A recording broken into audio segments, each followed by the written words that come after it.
Speaking of your kids, 4-year-olds. Oh. I did mention, hey, I hit it right. I mentioned racism, and Here you go. Can you believe it? There's a wackademia to do with racism, Rita. Who'd have And thought? when we're talking about children, we're talking about very young children, 4-year-olds being told to find the racist members of their family. So they're being given critical race theory rules, this wacko so-called anti-racism, which is actually blatantly racist itself, and to go out and seek racist members of their family and, I don't know, divorce them, I suppose, disown them, cancel them. I think there was even an assignment there to report them in some sort of assignment. This is absolutely critical race Maoism. Yeah. Writ No, large. it is Maoism. It is Pol Pot. I mean, Pol Pot, you separate the kids from the parents. That's how you destroy society and introduce the state in control of everything. And this is what these people are trying to do, not only with race, but also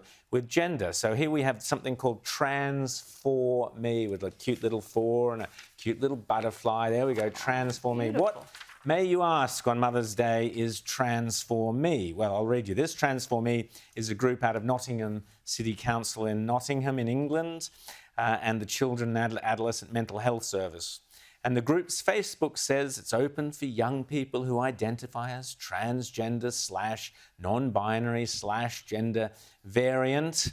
And then, that's a bit wordy for the kids, so they throw in, just when the caterpillar thought its world was over, it became a butterfly. Oh, that's a great message. That's a scientific kind of... That's a There's an great interesting sort of thing here because, what was the last story we were just talking about? The last story was all about teaching kids all about white privilege. And just to go back to that for a second, one of the elements of this kid's book was to say, if you're white, you live in a world where the entire thing is set up to benefit you. You are therefore a racist. So, while there are lots of people who are, I'm sure, struggling with genuine issues, you do have to wonder how much of things like this is also about providing an identity to people who feel like their previous identity is overly privileged, not woke enough, and so it's a way to get wokeness. And to get approval, You go from oppressor to the most valuable thing you can be in the woke world, which is a victim. So you've got privileged white kids who see themselves